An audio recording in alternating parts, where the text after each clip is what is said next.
In a world where Chris Pratt is Mario, Keegan-Michael Key is Toad, and Seth Rogen is Donkey Kong, I can see that one. Nothing is certain anymore.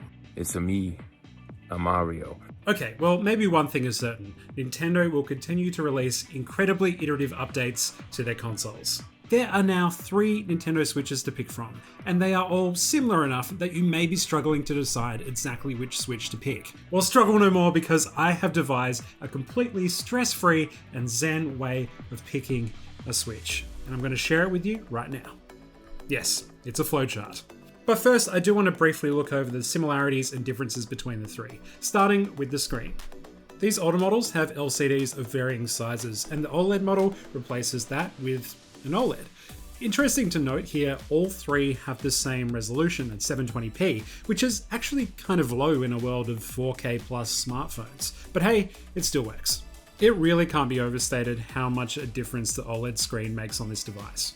Colors are way more vibrant than the other 2, and everything just pops off the screen. The added screen size of the OLED model is really beneficial too if you play in handheld a lot. On the other end of the spectrum, we have the Lite. That screen is actually smaller than many phones, so it does take a bit of getting used to.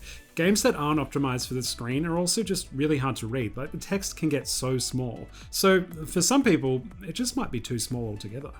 The second major difference is the size and shape. With the Lite, obviously it's a single unit, you can't take the Joy-Cons off, and it also doesn't have a kickstand. It's for handheld only. The trade-off is this is the smallest and lightest, so it's going to be the best for portability. It doesn't quite fit into every pants pocket, but it's going to fit pretty comfortably into most bags. The OG Switch and OLED, on the other hand, are almost exactly the same size and shape, with the OLED being less than a centimeter wider. It's almost impossible to tell. Both will fit in each other's dock, both hold Joy-Cons in the exact same way, they both look the same on the top and bottom pretty much. The only major difference is this kickstand in the back. There we go. The OLED one holds it up firmly at any angle, like it should. Good kickstand. The OG kickstand, it's just like, why? What? Who? Why did you do this? Additionally, the weight difference of the Switches is pretty minuscule too, with the Lite living up to its namesake as the lightest. That smaller size does also mean the Lite is packing a slightly smaller battery, which gets you about 4.5 hours on average per charge. I've got to say, that's pretty rough for a portable only device. Both the OLED model and the OG Switch get a similar average of 5.5, but OG Switches bought before mid-2019 actually come with a worse battery life, with an average playtime of around 3 hours. So with that, be careful if you're buying an OG Switch secondhand. You want to look for the red box, or if you can't find that, check that the serial number here says XKW, not XAW like mine does.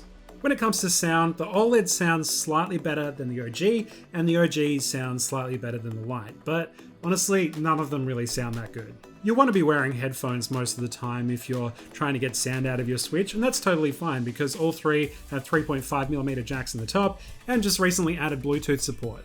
I've been enjoying that addition very much, and it only took 4.5 years to actually get that. Thank you, Nintendo.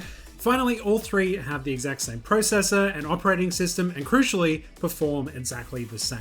There is no definitive Switch to pick in terms of performance, so no matter which Switch you do pick, you're going to get a consistent gaming experience across all 3. I think that's great.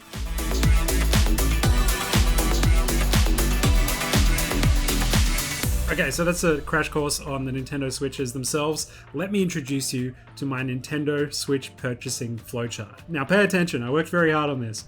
When picking a Switch, first ask yourself the following. Will I play this on a TV, a handheld, or a mixture of the 2? If it's primarily for TV, say for couch multiplayer or a family, easy. I would suggest the OG Switch. It's cheaper compared to the OLED edition, but you will get the exact same experience. While this dock that comes with the OLED model is a bit higher quality and is just nicer to look at, it's still functionally the same as this older one. Both broadcast your Switch to the TV. The only major difference is this one gives you a LAN port. If you're a hardcore online player and really need this LAN port, you will eventually be able to buy the new dock separately for your OG Switch, but considering an old replacement dock is around $129, I think it's safe to say the separate new dock is going to be even more, or at least the same. So if you do expect to be playing online a lot, and that matters to you, the OLED model is the pick here.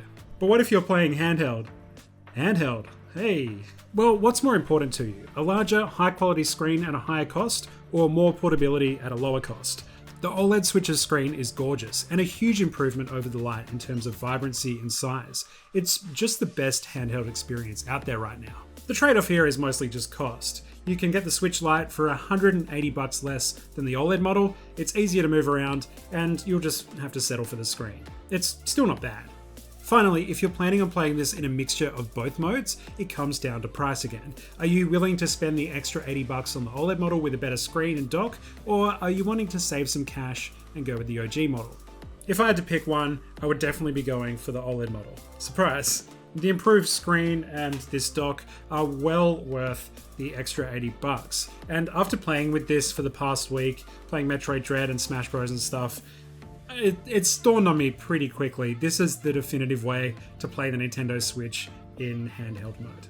Now, since this came out, the OG Switch hasn't actually gone down in price yet, but if it got a price reduction, say over $150 or more, then I would start to lean a bit more towards this because it's a bit of a bargain. But right now, yeah, this is only $80 cheaper than the OLED model. And the benefits of the OLED model are well worth $80 in my opinion. If you've got the money, yeah, go with this.